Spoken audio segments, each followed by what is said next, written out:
December 18-ന് നാളെ Qatar ദേശീയ ദിനം ആഘോഷിക്കാൻ ഒരുങ്ങുകയാണ് രാജ്യം. പരേഡുകൾ, സാംസ്കാരിക പരിപാടികൾ, ലൈറ്റ് ഷോകൾ എന്നിവയ്ക്കൊപ്പം ജനങ്ങൾ ഏറ്റവും കൂടുതൽ കാത്തിരിക്കുന്നത് വെടിക്കെട്ടാണ്. ദേശീയ ദിനത്തിലെ പ്രധാനവും ഔദ്യോഗികവുമായ വെടിക്കെട്ട് ദോഹ കോർണിഷിലാണ് നടക്കുന്നത്. വൈകിട്ട് സൂര്യാസ്തമനത്തിന് ശേഷം വെടിക്കെട്ട് ആരംഭിക്കും. വലിയ ജനക്കൂട്ടവും ദേശീയ ദിനത്തിന്റെ മുഴുവൻ ആവേശവും അനുഭവിക്കാൻ ഏറ്റവും അനുയോജ്യമായ ഇടമാണിത്. അതുപോലെ ഡിസംബർ 17-ന് ദേശീയ ദിനത്തിന് മുന്നോടിയായി ഖത്താരയിൽ വെടിക്കെട്ടും മറ്റ് ആഘോഷ പരിപാടികളും നടക്കാറുണ്ട്. കുടുംബത്തോടൊപ്പം ആഘോഷങ്ങൾ ആസ്വദിക്കാൻ അനുയോജ്യമായ സ്ഥലമാണ് ഖത്താര. ദോഹ സ്കൈലൈൻ പശ്ചാത്തലമാക്കി വെടിക്കെട്ട് കാണാൻ museum of Islamic art park നല്ലൊരു ഓപ്ഷനാണ്. തുറന്ന സ്ഥലവും താരതമ്യേന കുടുംബ സൗഹൃദ അന്തരീക്ഷവും ഇവിടുത്തെ പ്രത്യേകതയാണ്. വെടിക്കെട്ടിന്റെ നേരിട്ടുള്ള വേദി അല്ലെങ്കിലും ദ പേളിലും ലുസൈൽ മേഖലയിൽ നിന്ന് കോർണിഷ് ഭാഗത്തെ വെടിക്കെട്ട് അകലത്തിൽ നിന്ന് കാണാൻ കഴിയും.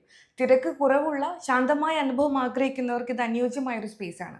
ശ്രദ്ധിക്കേണ്ട ഒരു കാര്യം, ട്രാഫിക് നിയന്ത്രണങ്ങൾ ഉണ്ടാകാൻ സാധ്യതയുള്ളതിനാൽ പൊതുഗതാഗതം ഉപയോഗിക്കുന്നതാണ് നല്ലത്.